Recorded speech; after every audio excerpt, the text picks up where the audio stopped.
Hi students, in this video we will discuss the different tips to solve short answer questions.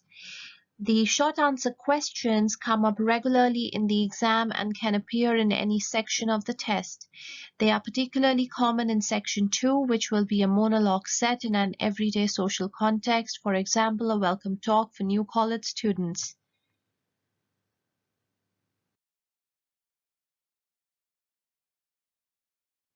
You must listen to the recording and write a short answer in each blank space provided. Let's take a look at two examples. In the first one, you have to write a maximum of 2 words or a number. In the second example, more than one answer will be required, like you can see here where it says which 2 attractions are most popular with visitors.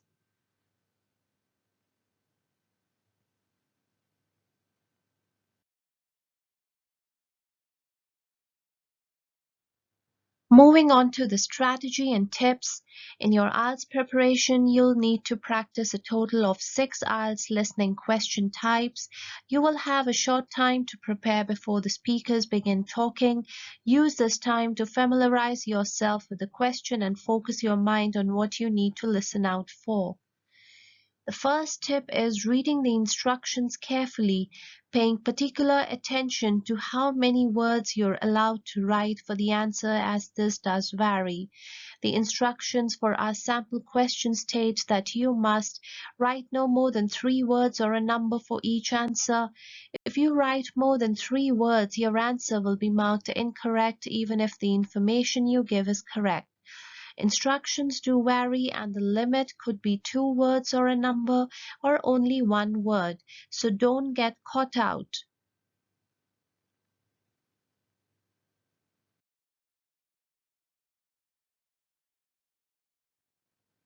The second tip is answer order. The answers will come in the same order in the recording as they are listed in the question. So for this question, you will hear answer 1 first and then answer 2 and so on. This means that you should keep an outline and listen as actively as you can. Doing so will help you pick up where you left off if you miss something, and it will help you to understand the speaker's thoughts. This makes it easier to pick out the answers than if they were in a random order.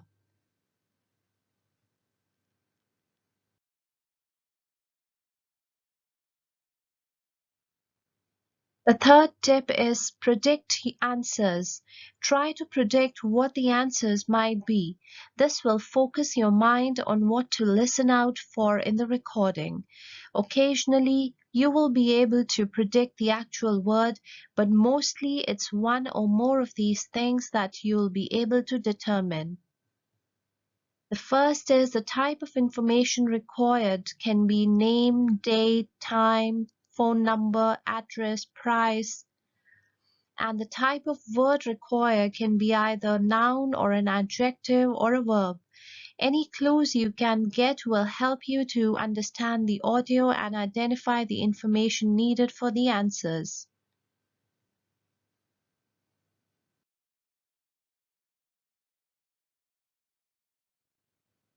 The fourth tip is synonyms and paraphrasing.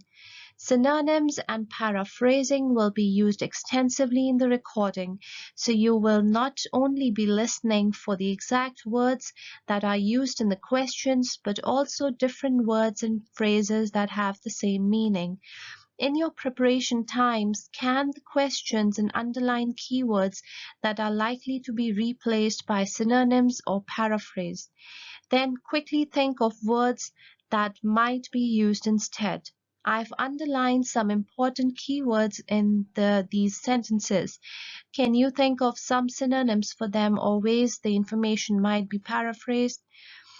The first is, what time does the farm park open? Second, which 2 attractions are most popular with visitors? Third, name 2 improvements that are planned for the venue next season.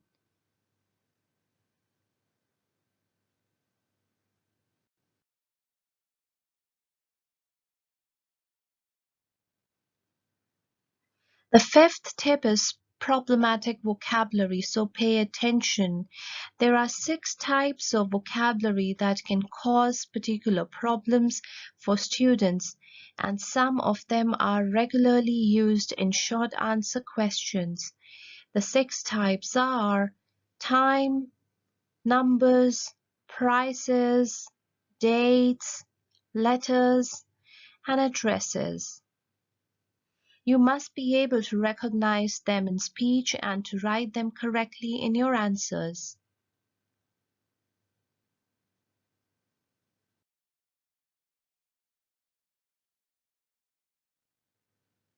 The next tip is watch out for distractors. The examiners may try and catch you out with distractors. A distractor is a word or phrase that changes or corrects the original piece of information given. So you may be given an answer and then have it taken away again. Here are some sample sentences containing distractors. I've highlighted the relevant words. The first, the birds of prey have long been our favorite display with visitors. However, this year the sheepdog trials have proved even more popular. Second, entrance price was £6.50 per person until May 1st, when it increased by 20 pence to £6.70. The use of but and however are particularly common distractors, but there are many different words and phrases that can be used to change or correct a piece of information, so be alert for them.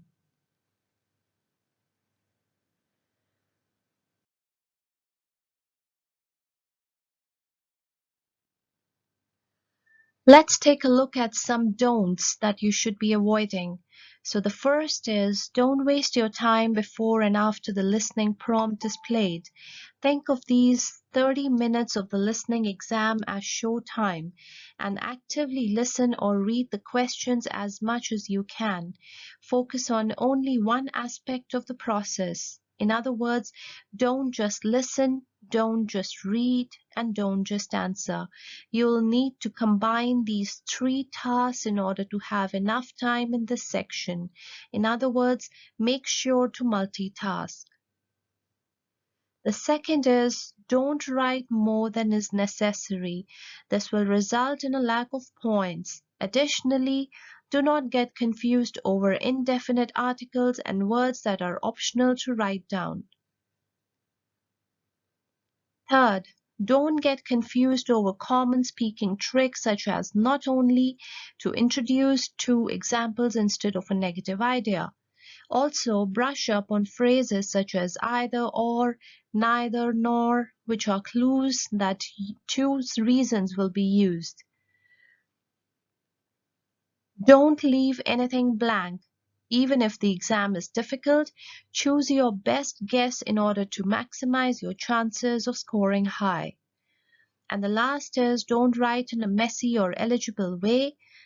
If the examiner cannot understand your writing, it may result in lack of points.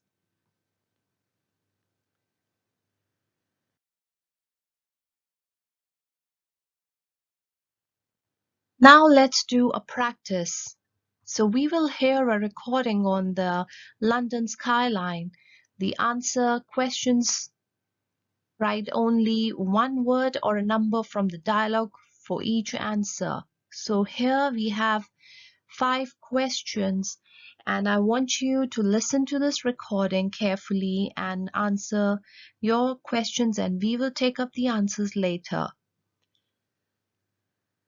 So let's start. We will hear a conversation between Amy and Sam on a 6-minute English. Amy: Hello, I'm Amy. Welcome to 6-minute English. I'm joined today by Sam. Sam: Hi there, Amy. Yes, I'm Sam. Amy: Now, Sam, tell me, when you think of skyscrapers, the very tall, thin buildings, which cities do you think of? Sam: Oh, well, probably New York, Shanghai, and perhaps Dubai. Amy, well, London is also the home to a growing number of skyscrapers with nicknames like the Gherkin, the Walkie-Talkie, and the Cheese Grater, but not everyone likes them. Do you like them? Sam, well, I like the nicknames. I think they're very fun, and actually, I quite like the buildings too. They're quirky, which means unusual, odd in a nice way. Amy, yeah, I agree. But today we'll be talking about why many people are unhappy about these new skyscrapers and learning some language about towns and buildings. But first, Sam, but first a question, Amy. Amy, oh yes, of course. For many years, the tallest building in London was St. Paul's Cathedral. But when was it built? Was it completed in 1508, 1608, or 1708? Sam, well, I think it was 1708. Amy, well, we'll find out if you're right or wrong at the end of the program.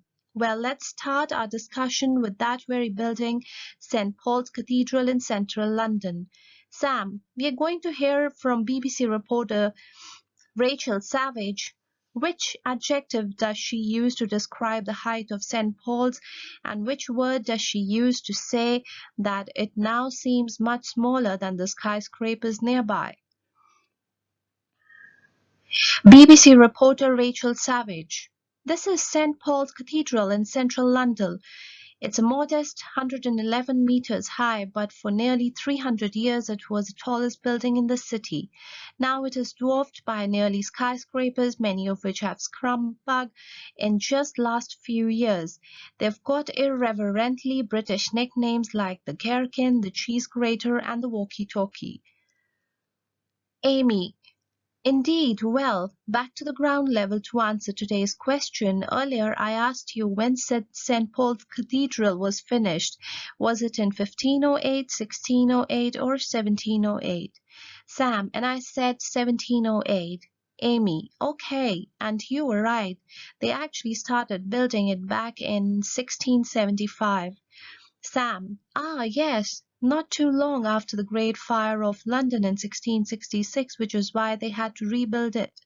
Amy, thank you, and thank you everyone for listening. Do join us again next time for more 6-Minute English. Bye.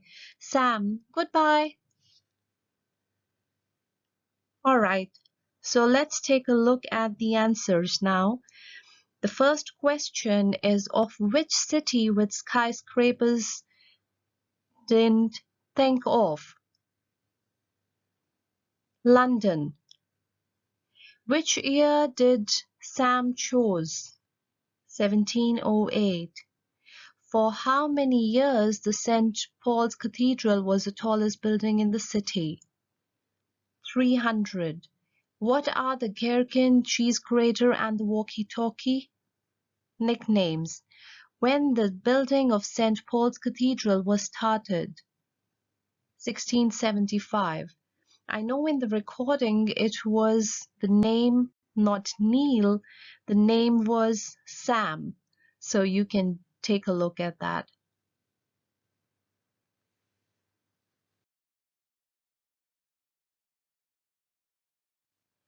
So thank you for watching my video. Keep watching more IELTS listening videos and don't forget to subscribe to my channel.